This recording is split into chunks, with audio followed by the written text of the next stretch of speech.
Wild Health is about optimizing you. We use genomics, blood work, biometrics, microbiome assessment, many other tests, and a conversation with you to come up with a full health optimization plan. What's the perfect diet, exercise, and supplement plan for you and only you? The Wild Health podcast is about optimizing all of us. Here we cover the cutting-edge science that gives you the base to be able to apply the personalized plan we give you as a patient. To sign up as a patient, go to wildhealth.com. Or if you're a physician or health coach and you want to learn how to do this for your patients, we're happy to help as well. Wildhealth.com for all the information on becoming a patient or working with us.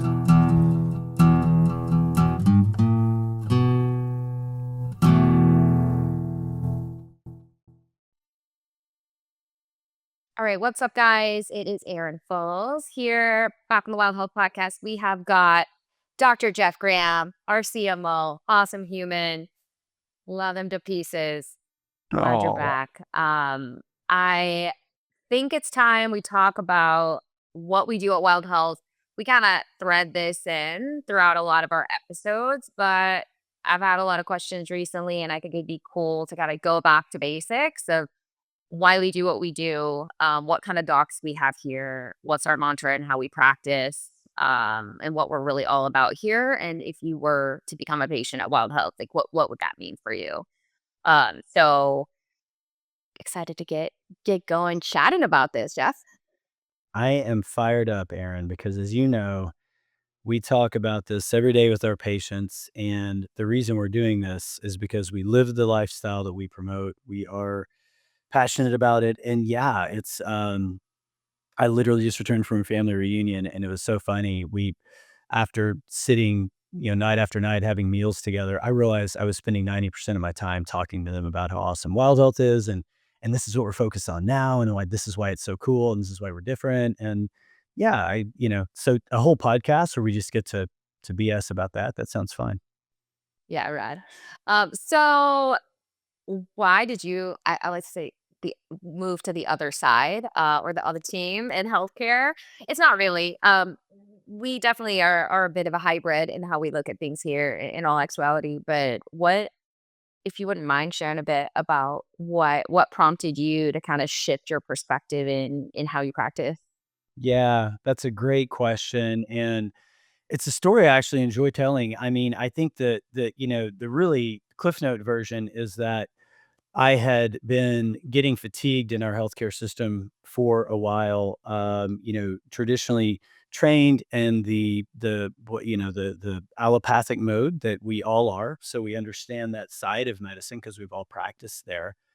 But as we know, that kind of healthcare where the typical length of a visit is 17 minutes long on average, um, you just can't address the things that are affecting our population today.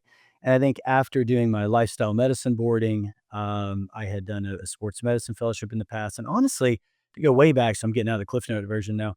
I did a master's of public health a long time ago and learned all these really depressing, but at the time, like, okay, I'm going to change the world. I came out of it thinking, I'm going to change the fact that we spend 90% of our healthcare dollar, treating these chronic and mental health conditions. And that healthcare expenditure is $4.1 trillion. So, thinking about those facts, I'm like, man, there's got to be a better way to do this. Always thinking that in the back of my mind. Then guess what? COVID. And I'm like, all right, this is clearly a failing healthcare system because the story is well publicized now, but if you were gonna die from COVID, it was not sometimes the virus itself did the real damage, but most often it was because of a comorbid condition you already had. Something like uncontrolled blood sugar, fatty liver disease, heart disease, and hypertension already. That puts you at a much higher risk of dying from that virus. And watching the people that I had been trying to treat for so long to correct these conditions, then just take a hit like that, it was crushing. So, that's my own personal story, and I think a year after, I had been treating COVID patients, standing out in the parking lot with a mask on, and, I know you were in the hospital, and it was just it's hard. It was hard to see. Yeah, that was when I decided it was time to look for a better path. Yeah, it sounds like you kind of always had it in you to some degree, like Yeah. looking at things from kind of the outside looking in. And just in case anyone is not aware, tell us about all your degrees. So you have your Masters of Public Degrees. Health. Yeah. lifestyle medicine, sports medicine, and family medicine, right? Yeah. Yeah. Yeah. Yeah. That's Yeah. kind of the background. Yeah. Nice. And then we obviously practice precision medicine now. I previously was a hospital medicine provider. I also trained in family medicine, but knew from like, I went into family medicine because I loved everything and I Yeah. wanted to have options for everything. I was a I say medical naive family. Growing up, I'm the first medical person in my family. So I was always super curious. I actually became a DO for that reason because I was like, this makes sense to me. And then, went into family medicine because I wanted to learn everything. And then, about a couple months into my family medicine residency, I was like, I don't really practice this way in my mind. I was like, this isn't really Yeah. aligned with me in terms Yeah. of putting a band-aid on situations that had been going on for and building for 20, 30 years typically, right? Yeah. I trained in like a really, really health illiterate area, Right. an area where there weren't a lot of resources, a food desert. Yeah. And it was just like mind blowing to me that these diseases that I learned in med school that patients got really sick with when they were like, patients were on dialysis for end stage renal disease from blood flow issues and ischemia. I learned at med school this would happen when people were 80. I was seeing 40 Yeah. year olds with this happening, right? And I was Yeah. like, this doesn't make sense. It's Um, crazy. Yeah. yeah, and, also a lot of people probably know I have my own medical issues in med school, as diagnosed with lupus. Also learned from a personal perspective, this is not the kind of care I would have hoped for and the kind of mentality I would have hoped for was not what I found easily at all. Wow. And I was like, "Oh, we're kind of missing something maybe, right?"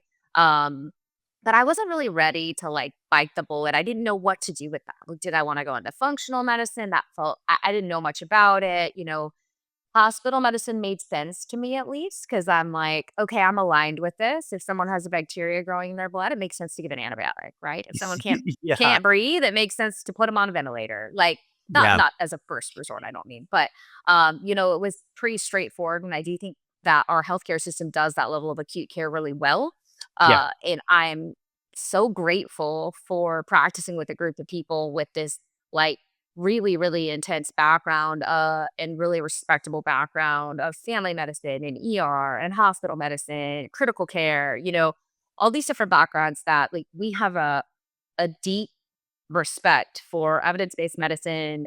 We have a knowledge of the healthcare system.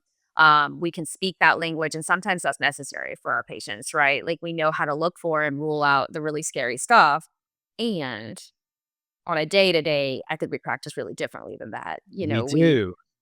Yeah. We treat lifestyle diseases with lifestyle as best we can, and Yeah. take patients off of meds more often than we start them on meds. I would say.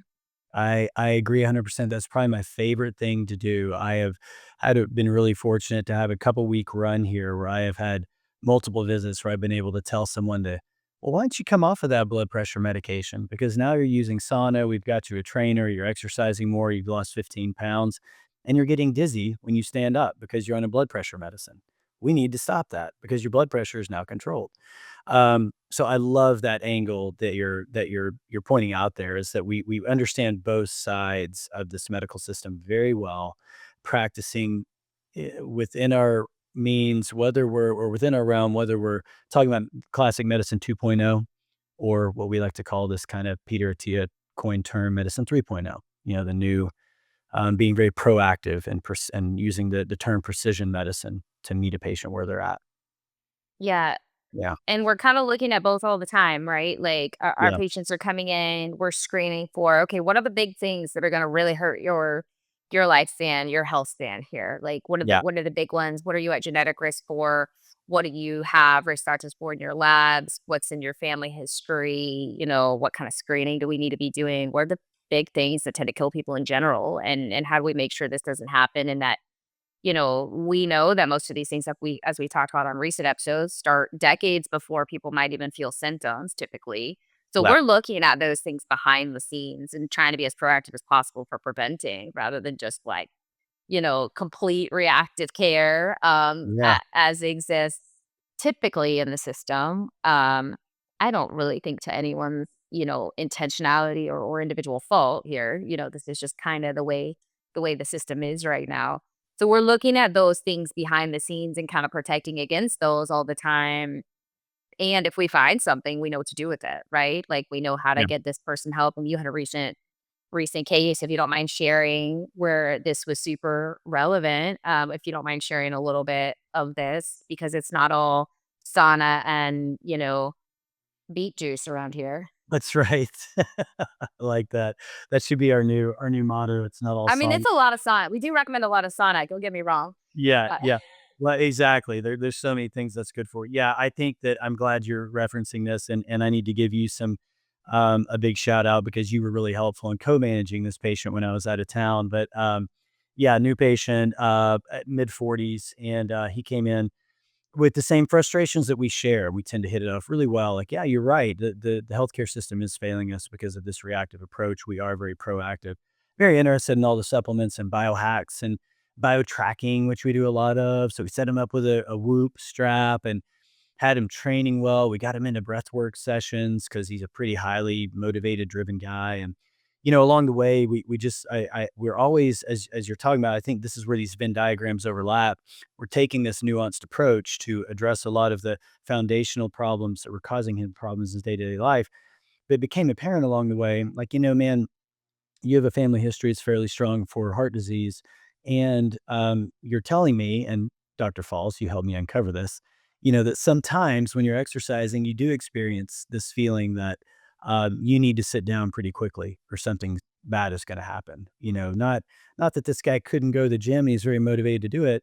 But as such, I finally convinced him to get one of these wonderful scans that we use a lot of these days. It's a CT angiogram, which is a test that looks not just at the calcium score, which is what a lot of people are familiar with, but it looks at the amount of plaque in those coronary arteries.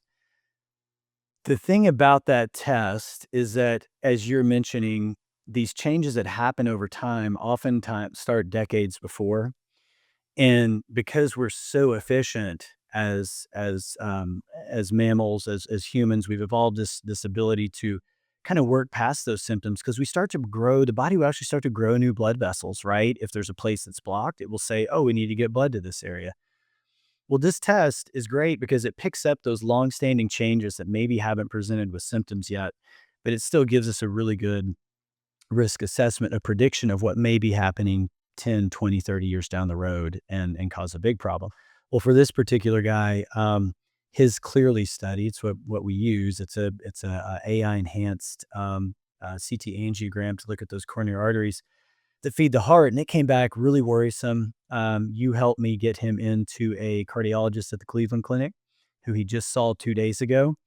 Had a catheterization yesterday, and now has a stent deployed in a place that it turns out was actually 80% blocked that we wow. picked up, yeah, to even higher degree. So I think that's a perfect example, like you're saying, of this place where we're doing all the lifestyle stuff, and he's really engaged. He's following our leads with all this and trusting that we're doing the right stuff, and he's all the way in. But we're going to look for those things that we still know are going to be the biggest problems. Looking at population based numbers, you talked about in your podcast series you've had going on, heart disease, number one killer of both men and women, twice as likely as cancer, which is the next most likely thing to get us. So yeah, we're always cognizant of ruling out these big risks along the way. And that's what I love about what we do, because it's such a journey. It's not like you're just seeing someone and saying, let's get this study. I'll see you back in 6 months. I'll let you know if it's worrisome. We're getting the study. He's still meeting with his health coach weekly to talk about sleep, exercise, diet optimization, and making all those changes. So we're proactively moving towards a lifestyle cure. Then we're going to do a test, and we may find that more conventional side of medicine has a lot to offer us, which was the case with him. So he had a very successful treatment outcome. Yeah, for sure. A couple of things I want to mention based on what you just said. Like these types of stories are not every day in our practice. Yeah. Because there's a bias, I think, with the kind of patients that come to us are already typically taking really good care of themselves and looking to prevent these things. Some of the patients we find these kinds of results in are taking really good care of themselves and looking to Yes. prevent these things, right? So, you may not have any symptoms at all, and we may find something, not to scare people. But it's, it's not an either or it's not an either or conversation with lifestyle and, kind of more typical Western medicine, right? Sometimes it's a both and. So say some people have a wake up call because they've had a test like this and they come to us, or say they do find something that needs some sort of intervention. Lifestyle becomes that much more important, right? Like Yeah. that's the best time to start these shifts to optimize things going forward, right? So um just really, really awesome story, and I can't like underline enough how important this kind of screening is for people. Yeah. But I think a lot of people there's a lot of ways to get these kind of tests anymore, right? Like Yeah. not everybody knows about them, but one other thing you said is like we don't just like get them and say, "All right, see you next year." Like there's a lot of Yeah. these types of like annual, really involved physicals, and this technology I do think will become more and more available, especially with AI. I hope Like this so. specific test uses AI overread. Data capture is becoming easier and easier. I have a feeling in the next couple of years it will be a lot easier to get this kind of testing done. What do you do with that? Is the patient just going to plug that into ChatGPT and decide, who to call? Like, what do they do with this, right? And so I think one of the areas where we really shine as a practice is that bridge of like using some of the like newest and coolest tech to do some of the most up to date diagnostics, which and we love it, right? Like we continue Yeah, to learn about it as a group. We add we more and do. more things all the time. We're not afraid to take things away if it's not showing us what we want. And like we care as human beings, we're going to be your quarterback. We're going to look at what's the best way to handle this information in the setting of all your other information, right? Yeah. Um, I have a patient who has really conflicting medical concerns right now, right? Like a patient I Yeah. just ran by the team. Like Yep. I wanted to get one of these angiograms on him, but he has some issues with his kidneys, and we want to be as safe as possible. And how do you manage these things together, right? So I think that's an area where, I've really, really valued working with this group is that we really care as human beings.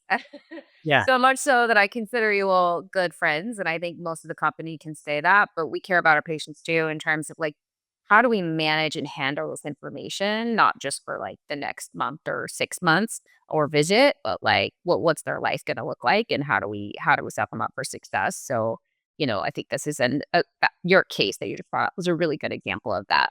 It was, and again, thank you for helping me with that one. I do think something you just said that really resonated with me is this whole idea that I think sometimes medicine for so long has been such a paternalistic practice, right? And to use a term that applies to both men and women in it, a lot of times, we take we are the overlord of your health. We're telling you what's wrong and why you need this thing. Sometimes it's a finger wagging and, oh, you're not going to take that. And then there's actually sometimes physicians get offended, like, oh, you're not going to follow my advice. We are so open to growth and meeting people with where they're at. Find alternative solutions to things. And one thing I want to stress, you hit on this, but it's not like we bring everybody in the door and say, you need one of these clearly scans, you need a full body MRI. That's where the precision part comes in. So, we're using genetics, genomics, biomarkers, microbiome data, epigenetics, and lifestyle science to create this whole, package for you. But before we do that, I'm not ordering these tests willy nilly. I mean, I just had a new patient join today. We spend 60 minutes now when we have someone come in as an intake. With our programs, we have a very first visit where we're just taking a lot of information in so that we can order these tests in a targeted fashion.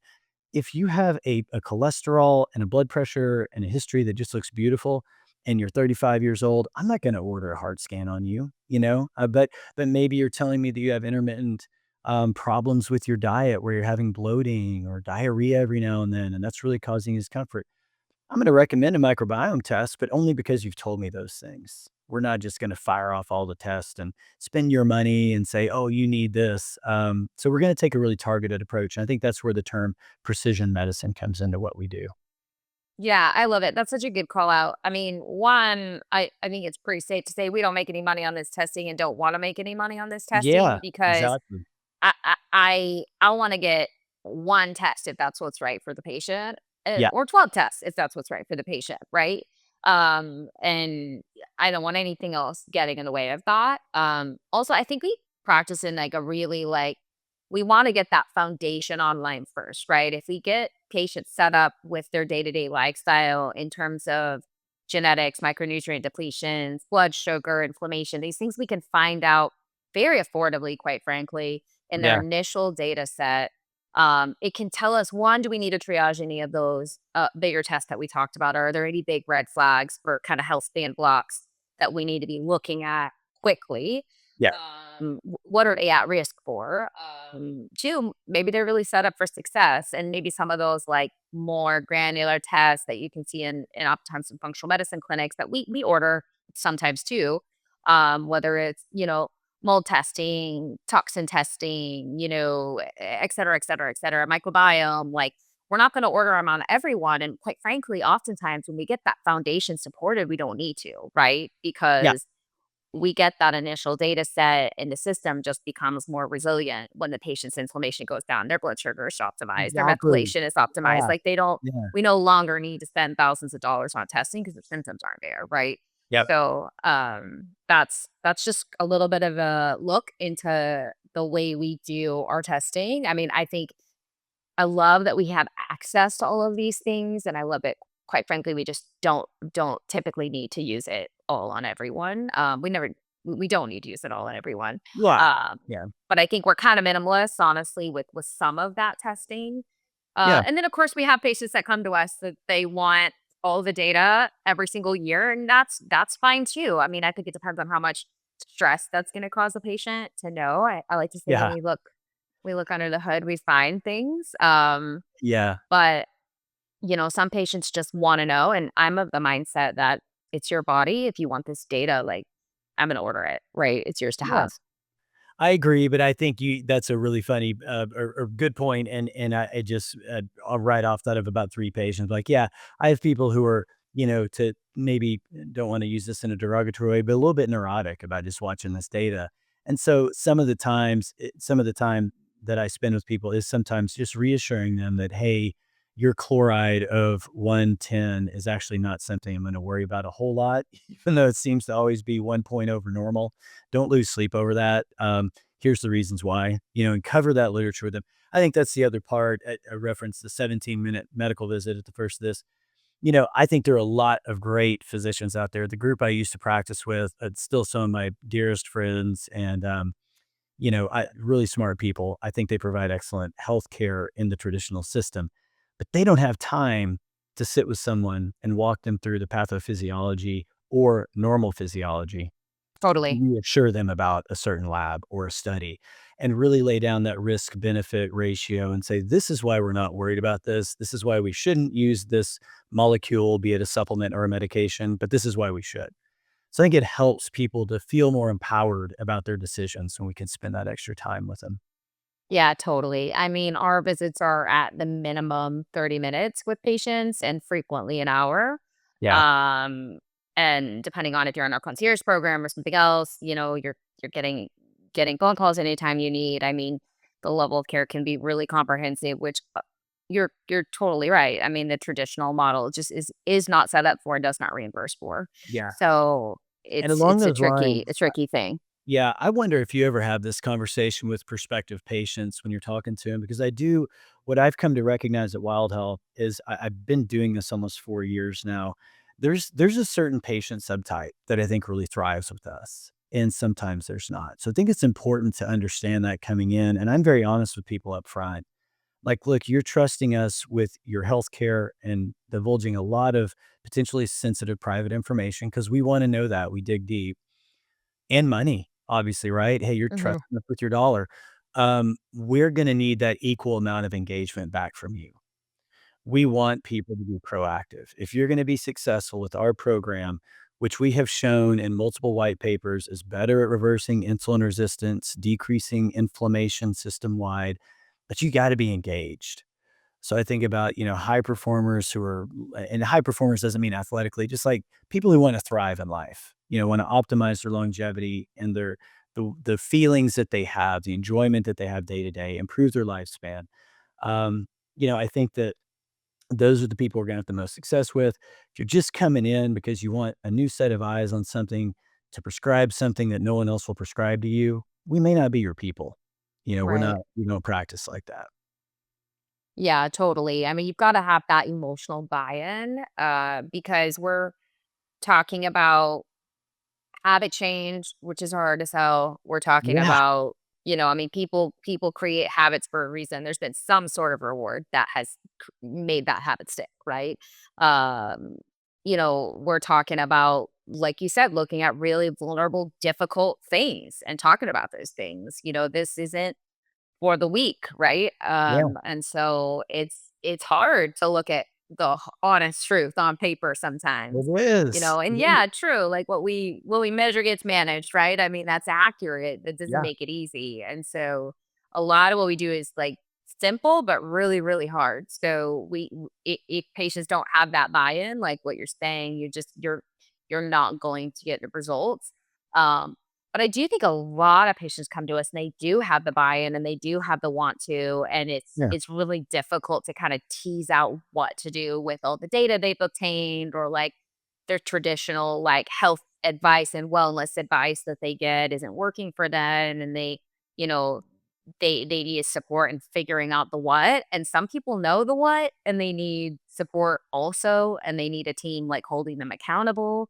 I think Yes. there's a lot of different reasons people come to us. But the buy-in is, you're correct. It's gotta be there And I think you to just see said, results. yeah, you just said the word I can't believe it's taken us this long to mention, but accountability.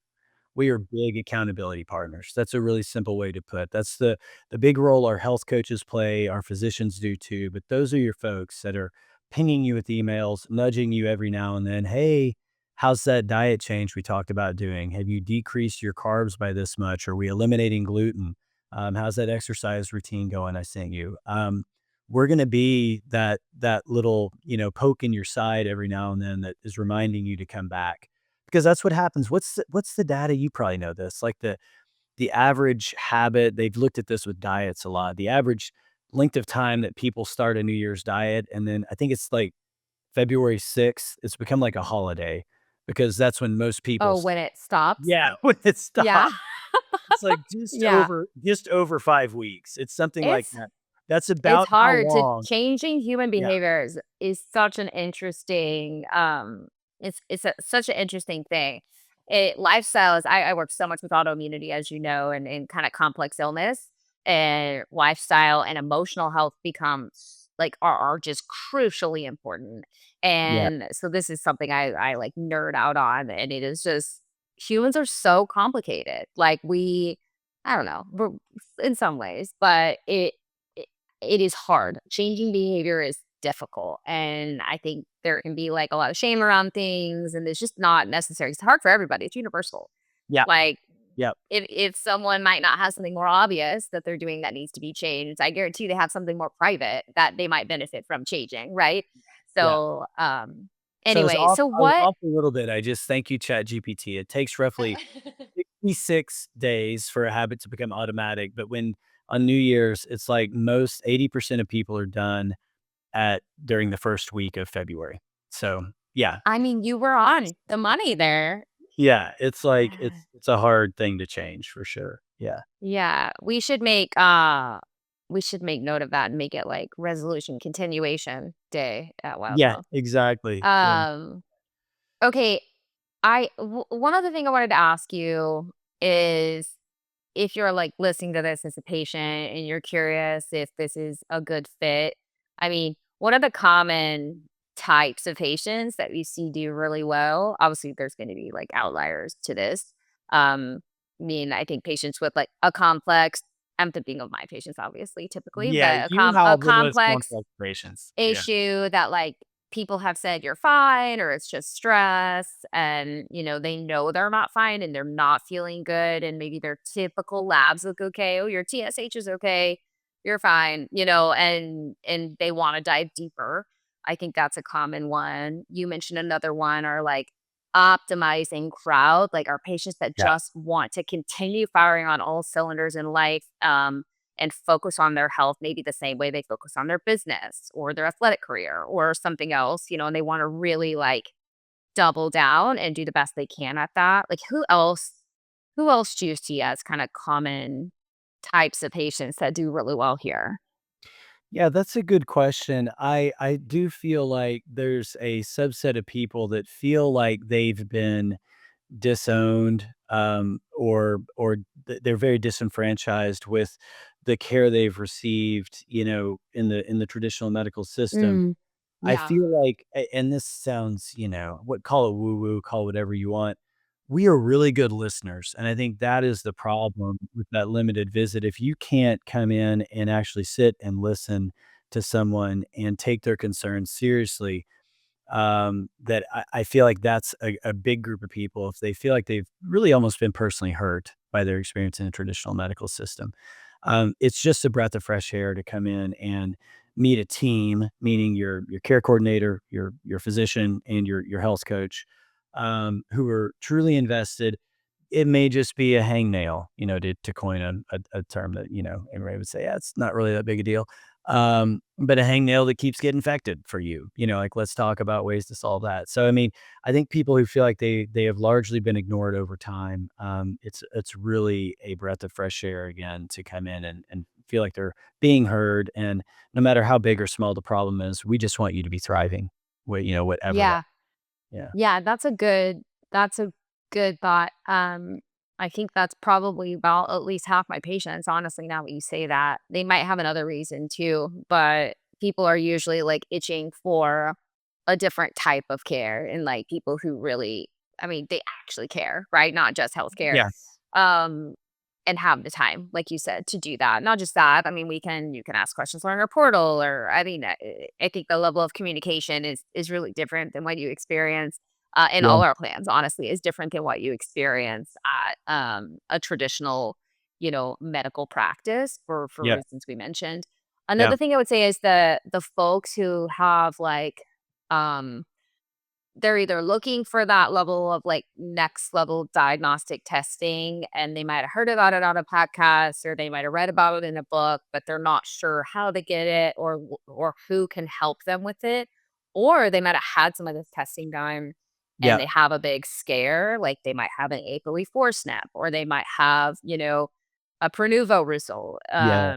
and they might have something that they're just not sure what to do with, how to understand, how to protect themselves, Yeah. or Yeah. they have family history of those things. So like some sort of wake up call, and they want help and partnership in that. Well, and what you just said really reminded me. I'm gonna double click on that ApoE4 thing because I think that's a great example. Even my guys who I still think are much smarter than me practicing in the traditional world, when I bring that up to them that we check that on everybody. We want to know if everybody, why do you do that? There's nothing you can do about it. And that's a perfect example of like, no, there actually is. Because that's And there's good data on that, you get data on on that. risk reduction. Yes. Right. The general public, what you hear over and over in the media is, well, it's too bad that you're developing cognitive decline and Alzheimer's. This is just what was kind of in the stars for you. And sorry, we're going to try and build up a support system around you so you don't get lost when you're out driving, these kind of things. And being able to empower someone because there's a lot of good data around stuff we can definitely reduce your risk for, even slow cognitive decline if it's already started happening. So, that's Yeah. a perfect example of, someone coming in, they've heard something in the traditional world, "I'm kinda hopeless. Do you guys have any ideas?" "Yeah, we got tons of ideas," because there's a lot of really good literature out there that Right. we just don't have time to teach in the conventional system.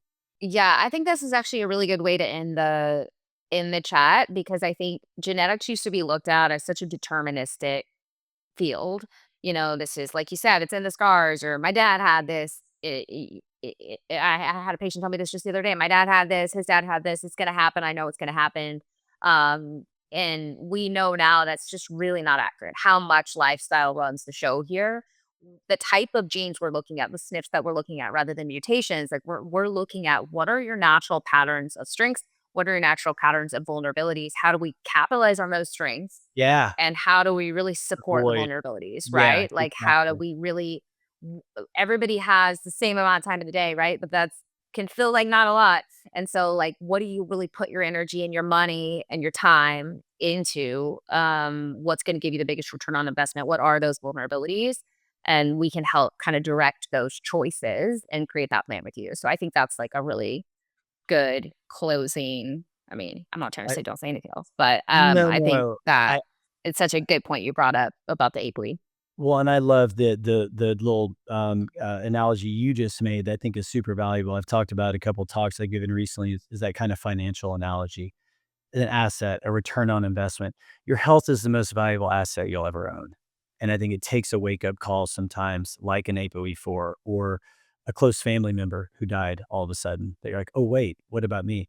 So you can spend it slowly without noticing that that asset's going away, or you can invest in it. You can really learn about it and watch the returns change every part of your life. And I think that's like what we do well. We help people to reinvest in their health and treat it more like an asset. Yeah, and I'll just ask you if you've made it to the end of our podcast, um, if you're doing really well in your business, how often are you looking at your books? And then maybe ask yourself how often you're looking at your health data, right? Exactly. If you want those same kind of outcomes. So, Yeah. um, super cool. Thanks as always, Jack. You're the best. Oh, no, you're the best, Erin Faules. Thank you. It's All always right. fun. Talk to you guys soon. Bye. Thanks so much for listening to the Wild Health Podcast. If you want more daily health education, be sure to follow us on Instagram, which is filled with health optimization how-tos, grocery shopping lists, guided breathwork posts, myth debunking, and so much more. You can find us at Wild Health MD on Instagram.